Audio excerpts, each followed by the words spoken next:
कहानी की शुरुआत एक लोकल चिकन शॉप से होती है जो अपनी लोकेलिटी में बेहद फेमस थी।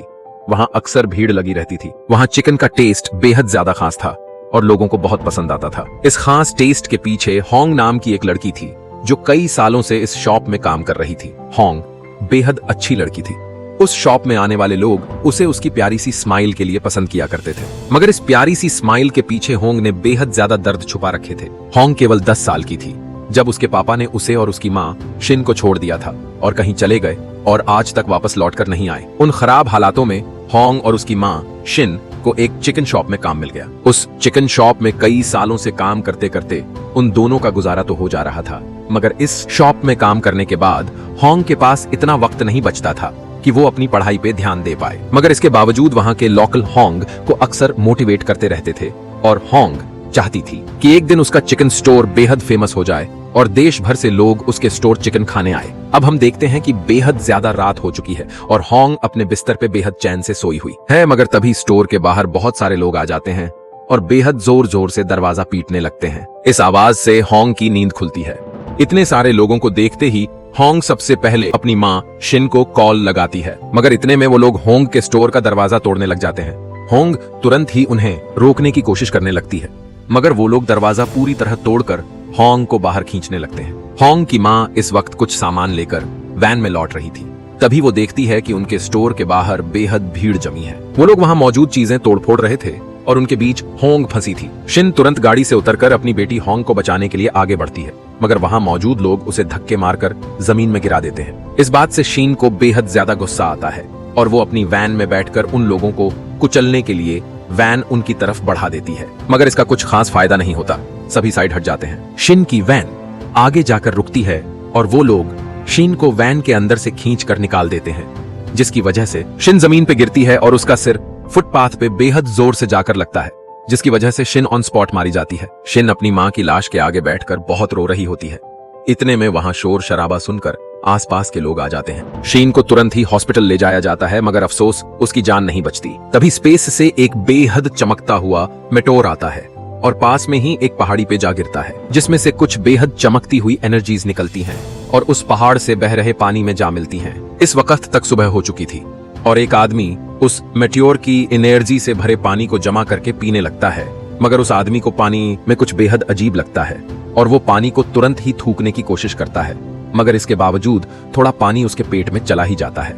वो आदमी, जिसका नाम सीख था, वहां आए दूसरे लोगों से कहता है कि यह पानी बेहद गंदा है और वहां से चला जाता है। सेओक किसी कंपनी में एक सिक्योरिटी गार्ड की नौकरी कर रहा होता है और उसके साथ ही वहां एक बूढ़ी औरत भी काम कर रही होती है, जिसे उस बिल्डिंग में साफ सफाई करने का काम दिया गया था। उस बूढ़ी औरत को उस बिल्डिंग में रखे कॉम्प्लीमेंट्री कॉफीज बेहद पसंद थी, मगर वो केवल वहां आए क्लाइंट्स के लिए थी और उन्हें इसे हाथ लगाने से भी मना किया गया था। मगर सियोक इसके बावजूद अक्सर वहां से कॉफीज चुरा लिया करता था और केवल कॉफीज ही नहीं, सियोक उस बिल्डिंग के टॉयलेट पेपर्स तक चुरा लेता था। सियोक उस बूढ़ी औरत को भी ऐसा ही करने के लिए उकसाता है और इसके बाद अपने काम में बिजी हो जाता है। अब शाम का टाइम होता है और अब सियोक की शिफ्ट खत्म हो जाती है। सियोक अपना सामान लेकर ऑफिस से बाहर निकलता है। तभी वो देखता है कि वो बूढ़ी औरत कॉफी के पैकेट्स चुराते हुए पकड़ी जा चुकी है और इतने सारे गायब हुए कॉफी के पैकेट जो सियोक ने चुराए थे, उसका इल्जाम भी उसी बूढ़ी औरत पे लगाया जाता है, मगर सेक वहां से चुपचाप निकल लेता है बिना उस औरत की मदद किए।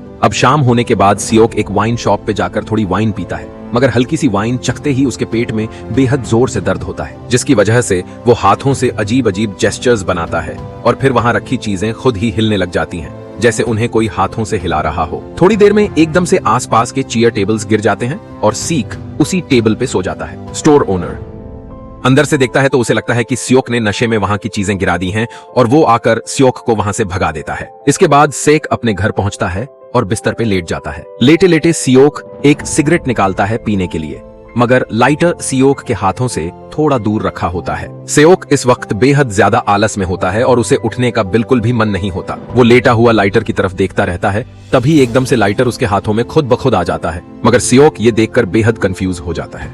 उसे लगता है जैसे उसे चढ़ी हुई है बहुत ज्यादा और ये सब कुछ बस उसका वहम है। सियोक ये सब कुछ सोच ही रहा था कि तभी उसे एक कॉल आता है। ये कॉल और किसी का नहीं बल्कि होंग का था। दरअसल सेक होंग का पिता था जो कुछ साल पहले उसे और उसकी माँ को छोड़कर चला गया था। होंग उसे कॉल करके अपनी माँ शिन के फ्यूनरल पे बुलाती है। सियोक बेहद लेट और सबसे आखिर में फ्यूनरल में पहुंचता है, मगर होंग उसे देखकर खुश तो बिल्कुल भी नहीं होती। सियोक होंग से पूछता है कि आखिर अचानक से ऐसा क्या हुआ कि वो चल बसी, मगर शिन की मौत के बारे में होंग उसे कुछ भी नहीं बताती। तभी बाहर से आवाज आती है। होंग देखती है कि फ्यूनल में वही गुंडे आए हुए होते हैं जिनके कारण शिन अब इस दुनिया में नहीं रही थी। उन गुंडों के साथ उनका लीडर मिन भी मौजूद होता है, जो यहाँ मामला रफा दफा करने आया था। मगर उसे देखकर होंग को बेहद ज्यादा गुस्सा आ जाता है और उन दोनों के बीच लड़ाई हो जाती है। मगर होंग का दोस्त किम, जो वकील भी था, बीच में आकर इस लड़ाई को रुकवाता है। उन गुंडों के लीडर मिन होंग को कुछ पैसे देने की कोशिश करता है ताकि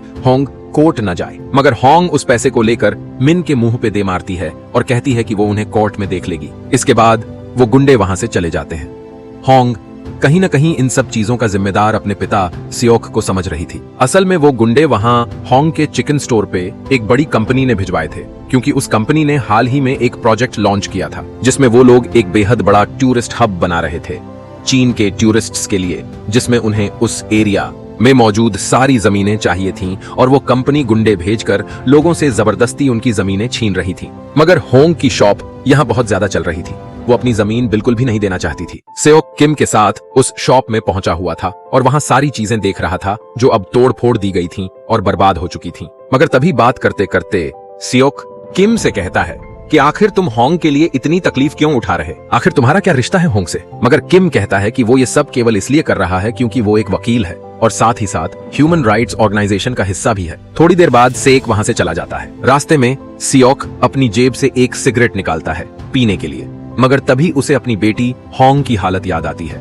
जिसकी वजह वो था। उसे बेहद गुस्सा आता है और वो सिगरेट फेंक देता है, मगर सिगरेट फेंकते हुए सीक का हाथ हिलता है और पास में मौजूद कुछ कूड़े और भंगार खुद ब खुद ही इधर उधर फैल जाते हैं, जैसे एकदम से तेज हवा का झोंका आया हो। यहाँ से सीक को कहीं न कहीं अपनी शक्ति का अंदाजा होने लगता है। घर लौटकर सिक अपनी लाइटर को अपने सामने रखकर उसे बिना हाथ लगाए हिलाने की कोशिश करता है और ऐसा ही होता है। लाइटर सीधा आकर उसके चेहरे पे लगता है। वो बार बार ट्राई करता है और हर बार ऐसा ही होता है। सियोक अब पूरे कमरे में अपनी नजरें घुमाता है और कमरे में मौजूद हर एक चीज हवा में उड़ने लगती है। ये सब देखकर सेक हैरान तो था, मगर समझ चुका था कि उसके हाथ कोई बेहद खतरनाक चीज लग चुकी है। इसके बाद वो आधी रात में ही अपने ऑफिस चला जाता है, जहां इस वक्त दूसरा सिक्योरिटी गार्ड अपनी नौकरी कर रहा था। सियोक उससे मैजिशियंस के बारे में पूछता है कि आखिर मैजिशियंस कमाते कितना है और आसपास कोई मैजिक शो होता भी है या नहीं। दूसरा सिक्योरिटी गार्ड उसे बताता है कि पास में ही एक मैजिक शो होता है जहां परफॉर्म करने वाले मैजिशियन को हर परफॉर्मेंस के 1 मिलियन वोन मिलते हैं। वहां से निकलकर सियोक होंग के पास जाता है। आज शिन के फ्यूनरल का आखिरी दिन था और सभी दोबारा शिन को याद कर रहे थे। वहां से लौटकर होंग अपनी शॉप के इलाके में पहुंचती है, जहां उसी की तरह बाकी सभी शॉप वाले परेशान थे, क्योंकि कुछ ही दिनों में जबरदस्ती उनकी जमीनें छीन ली जानी थी। किम उन सभी से कहता है कि उसने कोर्ट में अर्जी लगाई है, वो फिलहाल केवल कोर्ट के जवाब का इंतजार कर सकते हैं। मगर लोगों को इतना तो अंदाजा था ही कि कोर्ट भी कंपनी से पैसे खाकर बिक जाएगा और उनकी कोई भी मदद नहीं करेगा। वो सभी वहीं रुकने का सोच रहे होते हैं, मगर वहां रुकना भी बेहद खतरनाक हो सकता था, क्योंकि गुंडे अपने साथ आयरन पाइप्स लेकर आते थे और लोगों पे बिना कुछ सोचे समझे अटैक करने लगते थे।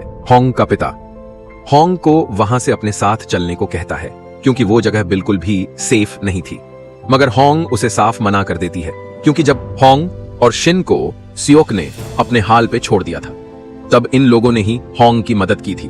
अब होंग इन्हें छोड़कर बिल्कुल भी नहीं जाना चाहती थी। फिलहाल के लिए सेक के पास कुछ भी कहने को नहीं था, क्योंकि एक वक्त पे उसने शिन और होंग को बेसहारा छोड़ दिया था और अब वो अपने पिता होने का हक गंवा चुका था। सियोक वहां से चला जाता है और शाम में एक पास के मैजिक थिएटर के ऑफिस पहुंचता है। वहां सीक उस थिएटर के मालिक से मिलता है और उसे अपनी बेहद खास एबिलिटी दिखाता है। थिएटर का मालिक ये देखकर बेहद ज्यादा हैरान हो जाता है और उसे परफॉर्म करने को अलाउ कर देता है। इसके बाद सेक बेहद खुशी के साथ उस थिएटर से बाहर आता है। अब हम देखते हैं कि होंग बेहद ज्यादा परेशान हो चुकी होती है, क्योंकि शिन के मर जाने के बाद उसकी पोस्ट मॉर्टम रिपोर्ट्स में कुछ भी ऐसा नहीं आता जिससे ये साबित हो सके कि शिन की मौत में वो गुंडे जिम्मेदार हैं। होंग अब सोच में पड़ जाती है कि आखिर उसे अब क्या करना चाहिए। इस प्रॉब्लम में किम उसका बेहद ज्यादा साथ दे रहा होता है और कहीं ना कहीं उन दोनों के बीच एक लगाव पैदा हो चुका था जो दोस्त से बढ़कर था। अब सियोक होंग से जाकर मिलता है और कहता है कि उसे एक बढ़िया काम मिल चुका है वो अब अच्छे खासे पैसे कमा सकता है।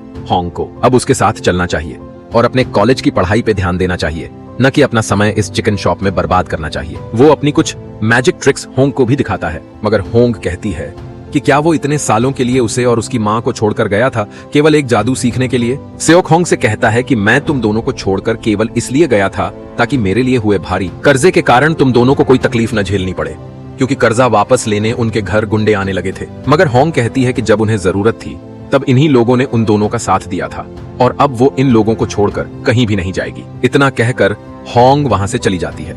अब हम देखते हैं कि दोपहर का वक्त हो रहा होता है और तभी अचानक से वहां सारे गुंडे एक बार फिर आ जाते हैं। उनके आने की खबर मिलते ही सभी स्टोर के एंट्रेंस को सामान से ब्लॉक करने लगते हैं ताकि वो गुंडे अंदर न घुस पाएं। मगर इस बार वो गुंडे पिछली बार से भी ज्यादा थे। वो आते ही तोड़ फोड़ मचाने लगते हैं। स्टोर वाले लोग उन्हें शीशे की बोतल फेंक कर मारते हैं। वो गुंडे लोगों को बुरी तरह पीट रहे होते हैं, चीजें तहस नहस कर रहे होते हैं। मगर तभी वहां सियोक आ जाता है, जिसे रियलाइज होता है कि वो अपनी पावर्स का इस्तेमाल करके उन गुंडों से लड़ सकता है। सियोक अकेला ही उन सभी गुंडों को बुरी तरह मजा चखा देता है और उन्हें हवा में उड़ा उड़ा कर मारता है। इतने में वहां पुलिस भी आ जाती है। पुलिस स्टेशन पहुंचकर उन गुंडों का लीडर मिन सेक पे इल्जाम लगाने लगता है और उसे फंसाने की कोशिश करने लगता है। होंग और उसके साथ के सभी लोग उनकी बातों को झूठ बताते हैं, मगर वो सभी एक चीज से अनजान थे कि उन गुंडों ने सेओक की वीडियो बना ली थी जब वो अपनी जादुई शक्तियों का इस्तेमाल करके उन्हें बुरी तरह पीट रहा था। मगर तभी होंग कहती है कि ये सब बकवास है, ये लोग बेफालतू की वीडियो लेकर आए हैं जो इन्होंने एनिमेशन से बनाई है। भला असल में कोई बिना हाथ लगाए कैसे लड़ सकता है। पुलिस वालों को भी उन गुंडों की बातें और वीडियोस झूठ लगे और पुलिस वालों ने उन सभी को वापस भेज दिया। पुलिस स्टेशन से बाहर निकलकर वो सभी बेहद हंसते हैं और खुश हो जाते हैं, क्योंकि उन्होंने गुंडों को भी पीट दिया था और पुलिस से भी बच गए थे। अब ये सब कुछ हो जाने के बाद आधी रात में वो गुंडे बैठकर चिल कर रहे थे, मगर तभी उनकी नजर पड़ी आसमान में, जहां बहुत सारी चीजें उड़कर आगे जा रही थीं। उन चीजों के साथ ही साथ एक वन भी उड़ने लगती है। इन सारी चीजों को सियोक उड़ा रहा था, जो सारी चीजों को लाकर उस गली की एंट्रेंसेस पे इकट्ठा कर रहा था ताकि कंपनी उनके स्टोर तक इतनी आसानी से न पहुंच पाए। वो गुंडे अब सियोक से परेशान आ चुके थे। वहीं दूसरी तरफ किम और होंग में नजदीकियां बढ़ती जा रही थीं। किम अब होंग को समझने लगा था, मगर होंग अपने पिता से अब भी दूरी बनाए रख रही थी। उसने अब तक उन पुरानी बातों के लिए अपने पिता को माफ नहीं किया था। वहीं यहाँ हम देखते हैं कंपनी की ओनर गुंडों के लीडर मिन से बेहद ज्यादा गुस्सा थी, क्योंकि मिन अब तक एक जमीन न खाली करा सका था। अब कंपनी की ओनर मिन को अपने आदमियों से बेहद बुरी तरह पिटवाती है, उसका हुलिया ही बिगाड़ डालती है। मिन उससे कहता है कि एक अंकल उन लोगों का साथ दे रहा है जिसके पास कुछ सुपर पावर मौजूद हैं। वो अकेला ही कई लोगों पे भारी पड़ता है, उसी की वजह से वो लोग अब तक वो एरिया खाली नहीं करा पा रहे। ओनर कहती है कि वो जल्द ही उस अंकल की प्रॉब्लम को सॉल्व कर लेगी, उन्हें बाकी के काम पे ध्यान देना चाहिए। अब हम देखते हैं सभी बैठकर खाना खा रहे होते हैं। तभी एक न्यूज वायरल जाने लगती है जिसमें सियोक लोगों को बुरी तरह पीटता हुआ दिखाया जा रहा होता है। इस न्यूज के वायरल होने के बाद सभी टेंशन में आ जाते हैं। कुछ दिन गुजरने के बाद 2 पुलिस वाले आते हैं जो सियोक की तलाश में आए हुए होते हैं। सियोक पे उसके ऑफिस वालों ने वहां से चीजें चुराने का इल्जाम लगाया था। सियोक को न चाहते हुए भी उन सभी के साथ जाना पड़ता है। अब होंग अपने लॉयर फ्रेंड को कॉल लगाती है और उसे पूरी सिचुएशन समझाती है। इतने में वो कंपनी की ओनर एक बेहद खतरनाक प्लान बना लेती है। उन सभी गुंडों में से एक को पैसे देकर वो लोग पुलिस के पास सरेंडर करवा देते हैं और सियोक पे उन सभी को बेवजह बुरी तरह पीटने का इल्जाम लगवा देते हैं। इसके बाद गुंडे वहां नहीं आते, बल्कि बहुत सारे पुलिस वाले उस क्षेत्र को खाली करवाने आते हैं। अब वो लोग चाहकर भी कुछ नहीं कर सकते थे, क्योंकि अब उनका सामना पुलिस वालों से हो रहा था। वहीं दूसरी तरफ सेक को जेल हो चुकी थी। जेल में सेओक से उस कंपनी की ओनर, जिसका नाम रोमी था, वो मिलने आई थी। वो चाहती थी कि सेक उसके लिए काम करना शुरू कर दे। सेक की एबिलिटीज उसके बेहद ज्यादा काम आ सकती थी। वहीं दूसरी तरफ होंग और उसके सभी साथी किसी तरह अपनी जगह को बचाने के लिए पुलिस वालों पे शीशे के बॉटल बिच में केरोसिन भर के फेंक रहे थे ताकि किसी भी तरह पुलिस वाले रुक जाएं। मगर पुलिस वाले रुकने का नाम नहीं ले रहे होते। इतने में होंग गिर जाती है और उसे हल्की सी चोट लग जाती है। रोमी सेक को धमकाती है कि अगर तुमने मेरी बात नहीं मानी तो मैं कुछ ऐसे लोगों को तुम्हारे बारे में बता दूंगी जो तुम्हारी जान के पीछे पड़ जाएंगे। रोमी उसे अपना कार्ड देकर चली जाती है। होंग और उसके साथी अब बहुत प्रॉब्लम में फंस चुके होते हैं, क्योंकि पुलिस के खिलाफ जाने के कारण पुलिस वाले अब बेहद ज्यादा गुस्से में आ चुके थे। सेओक जेल में था और वहीं टीवी पे न्यूज चल रही थी जिसमें सब कुछ दिखाया जा रहा था। अब सेओक अपनी बेटी की ये हालत बिल्कुल भी नहीं देख पाता और जेल से भागने का फैसला करता है। सेओक रोमी के दिए हुए कार्ड को भी पूरी तरह फाड़ देता है। अब सेओक अपनी पावर्स का इस्तेमाल करके उड़ने की कोशिश करने लग जाता है, मगर प्रैक्टिस की कमी के कारण वो कई बार गिरता है, मगर धीरे धीरे वो उड़ना सीख लेता है। सेओक उड़ता हुआ उस जगह पहुंचता है जहां इस वक्त पुलिस लोगों की जान तक लेने की कोशिश कर रही थी। सेओक अकेला ही ढेर सारे पुलिस वालों को संभाल लेता है, मगर कुछ पुलिस वाले लिफ्ट से आकर होंग को अरेस्ट कर लेते हैं।